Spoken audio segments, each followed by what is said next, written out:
반갑습니다. 중등부 친구들. 9월 29일 9월의 마지막 데일리 큐티 수요일에 나오신 여러분들을 주님의 이름으로 환영하고 축복하고 사랑합니다.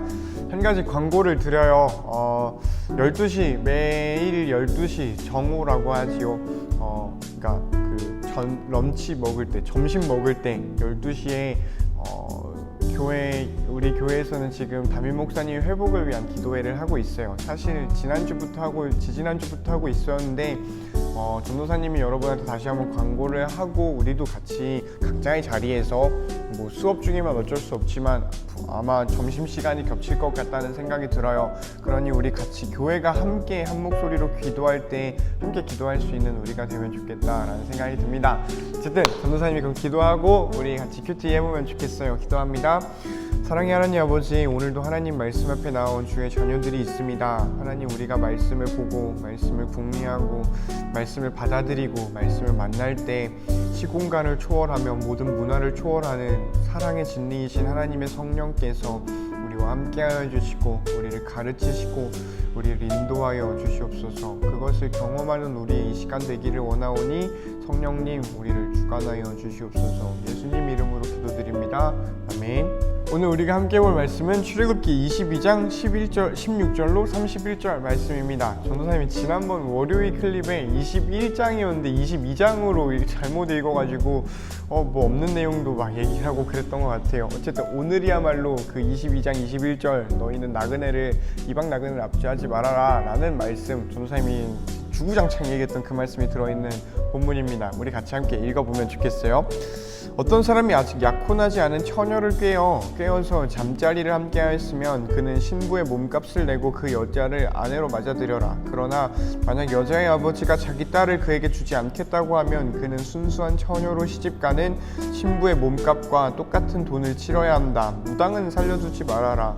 짐승과 잠자리를 함께하는 사람은 죽여라.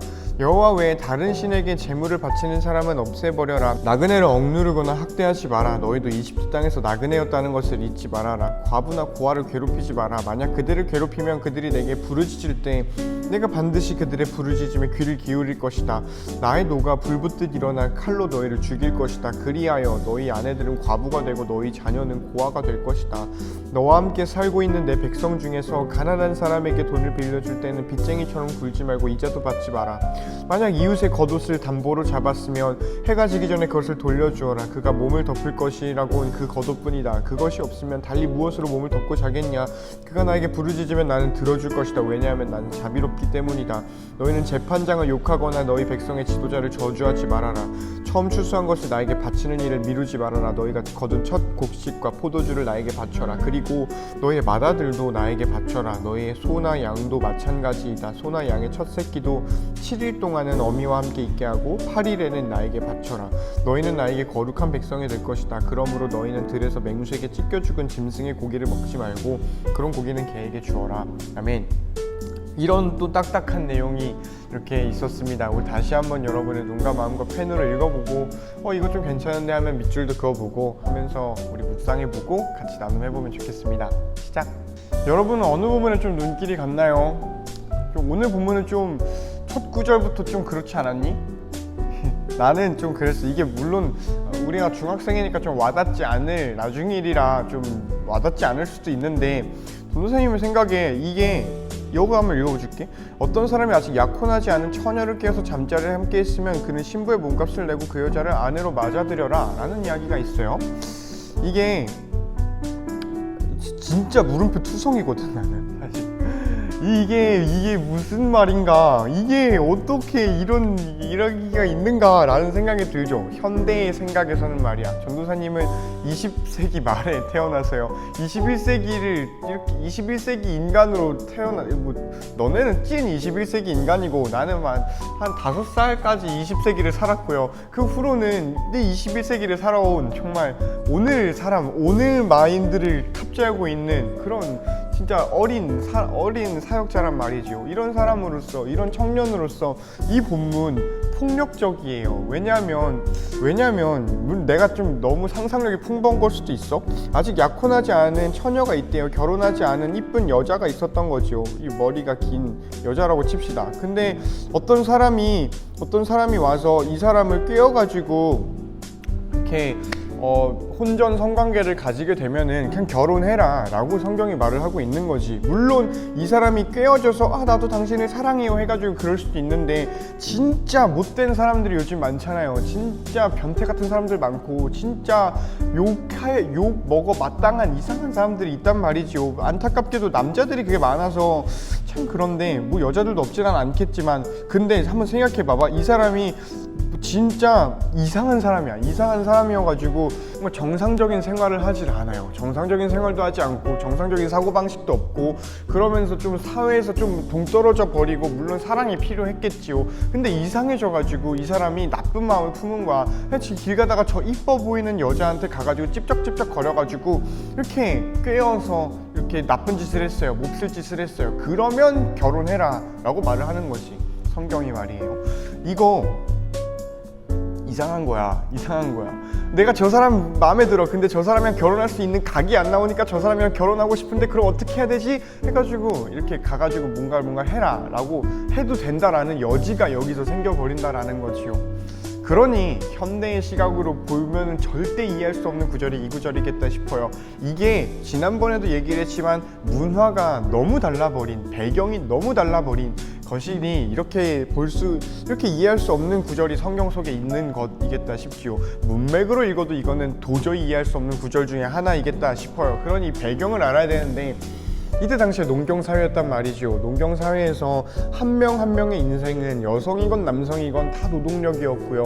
그러니 이 노동력에서 소외가 되면 정말 죽어버리는, 공동체가 없으면 농사 혼자 못 짓잖아. 그러니 공동체가 없어버리면 다 이제 내팽개 쳐버리는 그런 정말 죽어가는 인생이 될 뿐이었어요. 그래서 가족을 이룬다라는 게, 후손을 낳는다라는 게, 우리 가정이 이렇게 커진다라는 게 내 노동과 직결된, 내 삶과 직결된 그런 것이었겠다라는 게 있지요. 그래서 내가 가정을 이루지 못한다, 혹은 반대로 가정을 이룬다라는 건 내 노동권이, 내 생명이 보장이 된다라는 걸 의미하던 때야. 그러니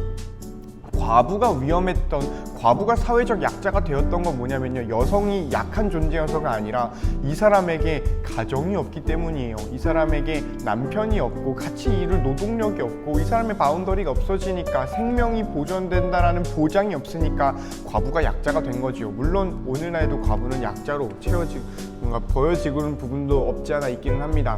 어쨌든 성경에서 말하는 이런 사례가 종종 있어요. 민수기 보면은 또 몇 번 나오지요.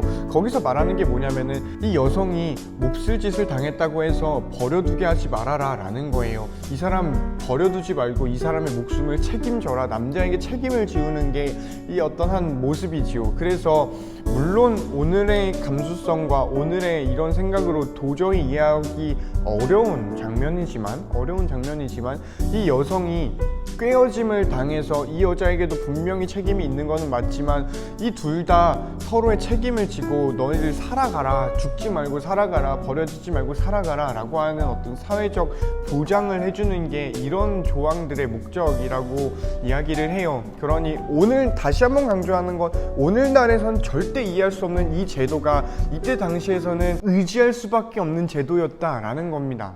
무엇을 위해서냐면 생명을 위해서, 살아가기 위해서. 이 여인이, 이 약혼하지 않았던 여인이 이렇게 그의 이때 당시엔 순결이 중요했다지요. 순결이 범해지고 나서 버려지면 이 사람은 정말 앞으로가 보장이 되지 않는 하루하루를 살게 돼요. 그러니 그렇게 살게 내버려 두지 말고 결혼해라. 결혼해서 같이 살면서 이 사람이 앞으로를 꿈꾸며 살아갈 수 있도록 해줘라 라고 말하는 게, 이런 종류의, 오늘은 이해하기 어렵지만 농경사회 그리고 고대사회에서는, 가족 중심의 대가족 사회에서는 이게 당연한 이야기, 당연하다라기보다는 최소한의 권리를 지켜주기 위한 어떤 노력이라고 볼 수가 있겠다라는 생각이 들어요. 그러니 문자 그대로 이거를 받아들인다, 이런 거는 우리의 신앙과 아무런 상관이 없고요. 이 특수한 상황 속에서 보편적인 진리, 진리를 말하는 거를 우리가 캐치하는 게 더 중요하겠다라는 생각이 들어. 그러다 보니 전도사님은 이 약혼하지 않은 처녀, 비교적 약자였지요. 이 사람이랑 계속해서 링킹이 되면서 보여지는 사람들이 있어요. 나그네가 있고요. 어디 갔어? 과부가 있고요. 고아가 있고요. 가난한 사람이 있어요. 약혼하지 않은 처녀, 그래서 어떤 남자에게 꾀어짐을 당해서 그 사람의 어떤 넘어가 버리는 그런 여인과 나그네, 과부, 고아, 가난한 사람, 이 사람들에게 집중을 하는 게 이스라엘이 하나님의 백성으로 살아갈 때 받았던 율례, 52가지의 율례와 10계명이 바라보고 있는 지점이라는 거지요. 그래서 하나님은 이렇게 얘기를 해. 그런 사람들이 부르짖으면 난 들어줄 거야. 왜냐면 난 자비롭기 때문이야. 자비로워서 그런 사람들, 이런 사람들의 부르짖음에 응답하시는 게 하나님이에요. 자비는 그래서 한쪽에 치우쳐 있어요. 자비는 공정하지 않아요. 이 말 진짜 이상한 거지. 자비는 공정하지 않아. 자비는 의에 줄인 사람들을 바라보고요. 자비는 가난한 사람들을 바라보고요. 자비는 약한 사람을 바라봐요. 자비는 그 사람을 보호해줄 수 없는 사람들을 바라보고요. 그래서 교회는 그런 사람들을 바라봐야 해요.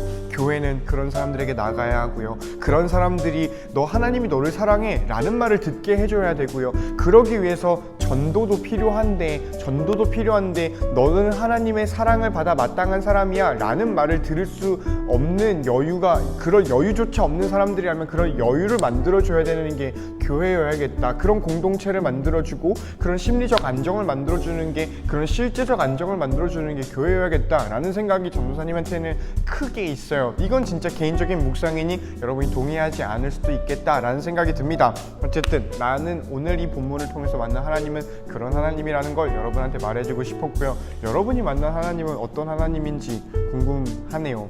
어쨌든 그렇고요. 또 넘어갈까 했는데 이거는 좀 물음표가 여러분한테 생길까봐 맏아들도 나한테 바쳐라 라는 거, 이것도 정말 이해할 수가 없지요.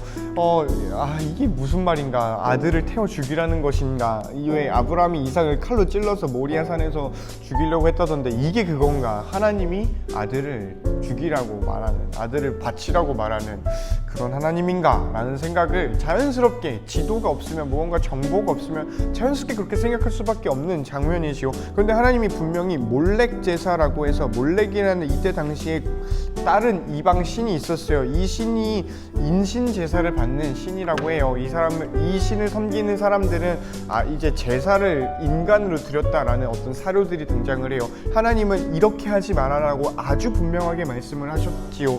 그러니 우리가 알고 있는 그 하나님은 인간을 바쳐라 라고 말씀하지 않는 하나님이야. 그러면 이건 뭔가요? 맏아들을 나에게 바쳐라 라고 말하는 거는 어떻게 이해를 해야 하나요? 이게 죽이는 게 아니라면 우리는 어떻게 받아들여야 되나요? 라고 했을 때 전도사님 포인트가 이 다음에 나오는 거 있다라고 생각을 해요.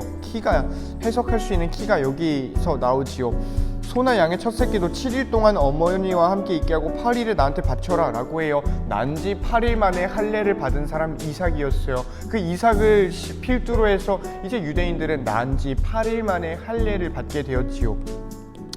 할례를 준다라는 것, 이건 하나님의 백성으로 살아간다라는 표지를 공유한다라는 거였어요. 남성이든 여성이든 말이에요. 여성은 할례를 받지 않았지만 그럼에도 여성도 명백하게 하나님 자녀이니 말이에요. 어쨌든 이 하나님 백성으로 살아가는 것을 이렇게 선언하고 그것을 가족이 다 같이 이렇게 세레모니를 가지는 것, 이게 할례였어요. 그러니 맏아들을 나에게 8일 만에 바쳐라 라는 것은 하나님의 자녀로 내가 키울게요 라는 어떤 하나님과의 약속과 부모님의 도전과 부모님의 각오, 부모님의 신앙 고백이라고 하지요.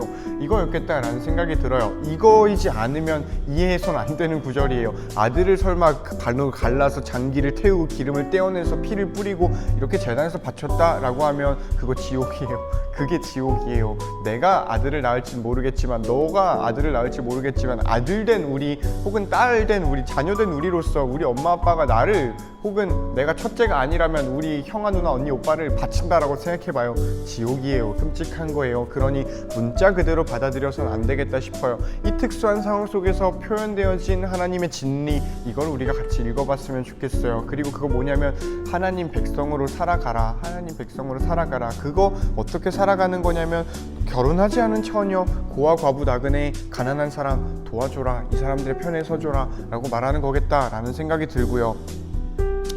이 할례는, 그래서 할례는 어렸을 때 태어난 지 8일 만에 주던 할례는 오늘날의 유아 세례라는 모양으로 우리 교회에서 행해지고 있지요. 유아 세례 받은 친구들은 나중에 세례교육 함께 했으면 좋겠고요. 우리가 세례에 대해서도 배워보면 좋겠다라는 생각이 좀 듭니다. 어쨌든 오늘도 이렇게 후다닥 하나님 말씀 받는데 함께 해줘서 너무 고맙고요.